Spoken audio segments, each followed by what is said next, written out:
Hello, a great morning to you, my literature students. It is nice to have you in class today to consider elements of drama. In our last class, we considered elements of prose. We examined things on prose work and other stuffs. Today, we are considering elements of drama. Remember, I am still Dakbori Maloye. And let's take a brief look at the learning objectives together. Number one, here I said, supposed to recall all that was taught about prose in the last class. Then number two, you should be able to state some elements of drama. Number three, you should be able to explain the elements. And number four, you should be able to state their importance, state the importance of these elements to drama. Then let's do a brief correction to our last class assignment. Last class I said should discuss extensively some of the elements of prose. Number one is plot.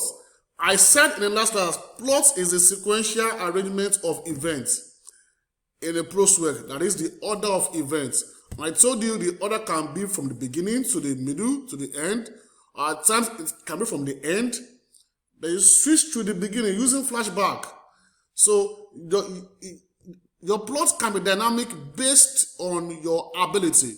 So I said plot is a sequential arrangement of events. Then setting actually the time and place of the event. The time is the era, the age, that is maybe the olden days or the modern day. Then the place is a location where the prose work is set. That's the location. And your setting can involve a lot of things. It can involve the culture of the people, the psychology, their belief, their activity at that moment. So setting can be very wide depending on how you want to exploit it. The characters are the people. They are the essential elements that peopled the prose work. They can be vices, they can be real people, you can use names, you can use vices. That's why I mentioned the issue of fable, allegory, where animals can be used. So the characters are the human elements that makes up the essential figures of the play. Then a flat character. I said a flat character is that one that is not dynamic, a static one that does not change. A flat character is static. He or she has a limited role in the drama, very minute role, and is not dynamic, is static. Then I explained to you last week what conflict is. I said this is the struggle for good or bad between the protagonist and the antagonist in the prose work. And we can have conflict in two types. We can have the internal conflict and the external one. Today I want to speak on the external as part of the assignment. The external one has to do with struggle for good and bad outside the environment of the protagonist. These are things beyond the protagonist limit. The struggle for good and bad around him. The conflict is centered around him, not within him, like the internal, which is within. But now they are centered around him, and he has to overcome the struggle so that the prose work can have an amicable resolution. Then let's see a brief review of what we did last week. Last week, I explained to you how important these elements are in prose work. I said they distinguish prose from other literary works. Without elements, prose work can be like any other literary work. Then they ensure that prose work are believable. With elements of prose, our prose work have believability.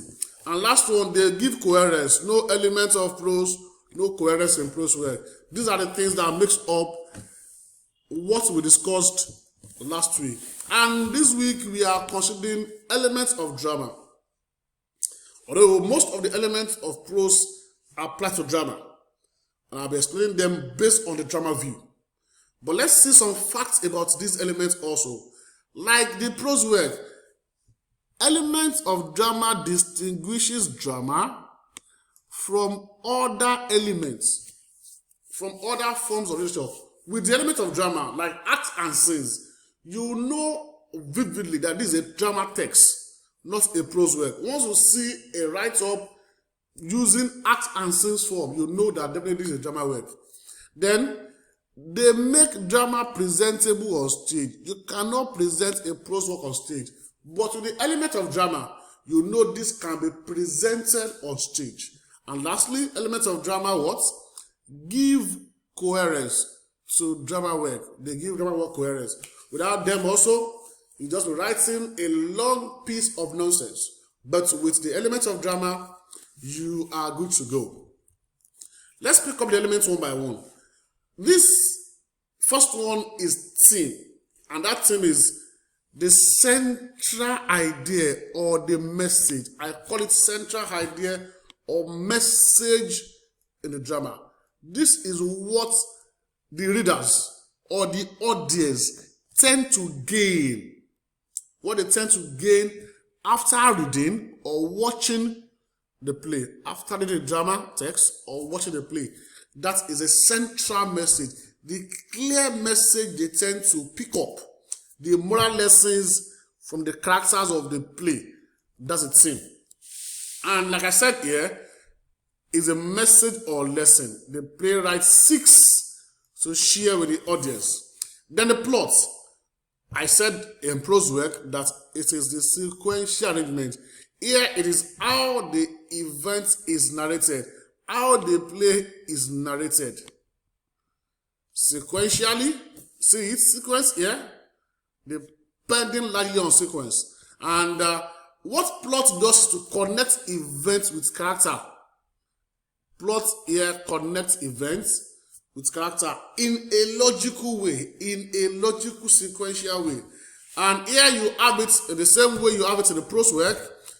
It starts with the introduction of the conflict. Later, the conflict rises to the point of climax. I told you whatever goes up must definitely come down. Once the conflict gets to the climax stage, this is the end. It starts falling.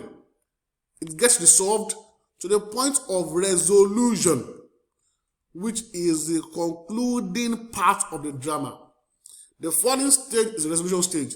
Then this is the concluding part of the drama, when things get resolved.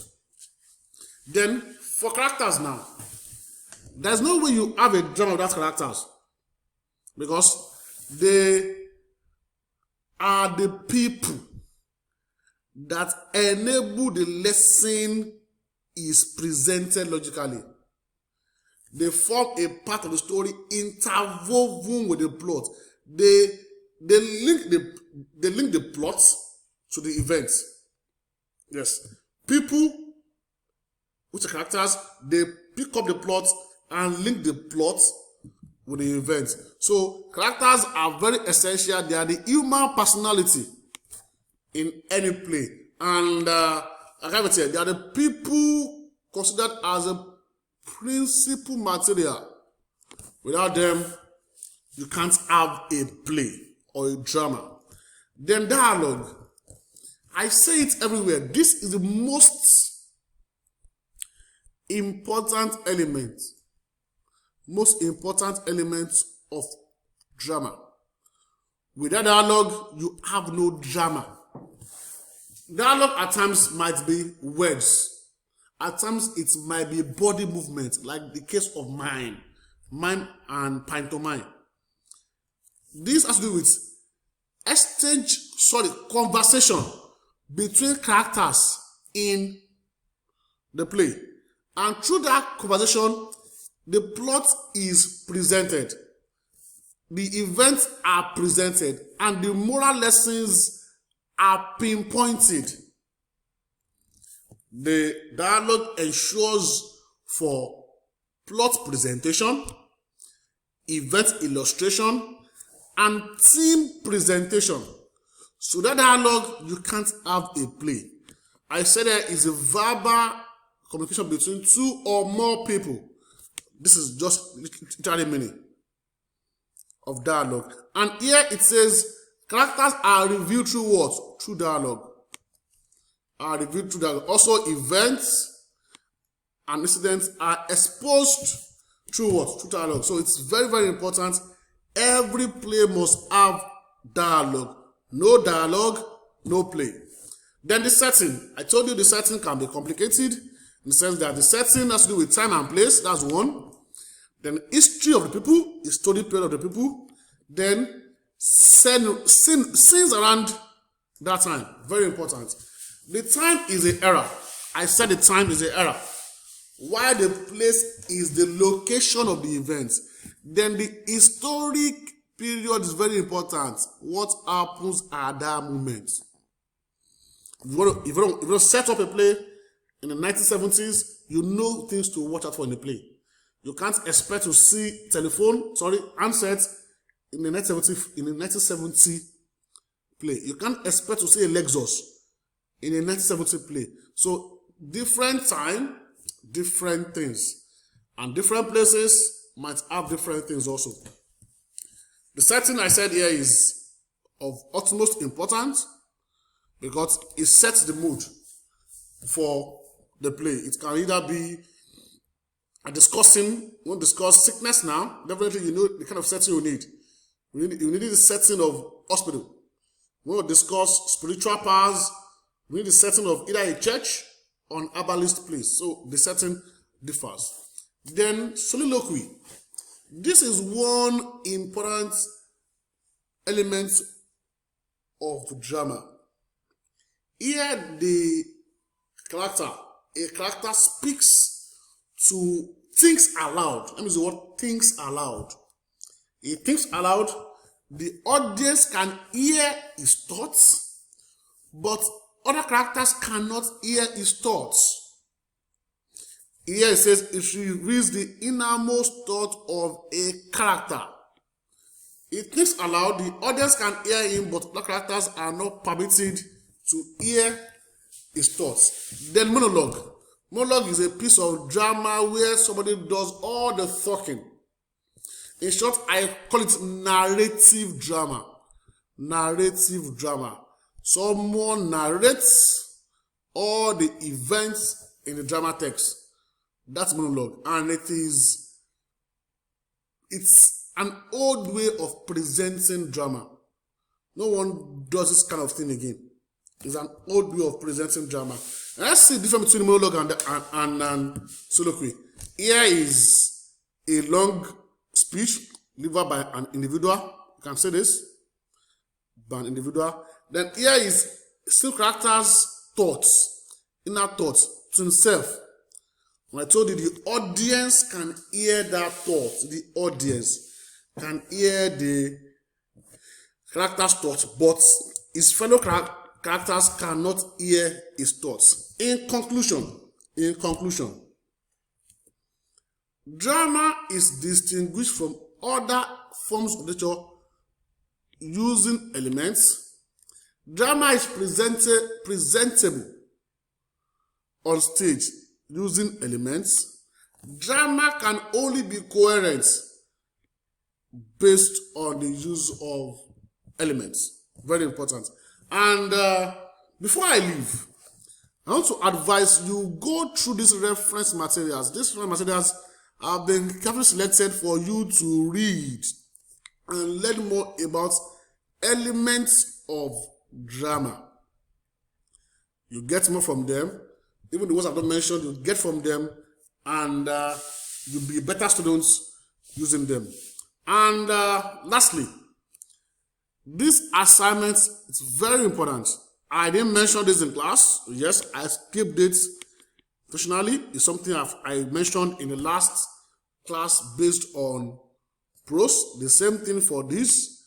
Please go home and define the following elements of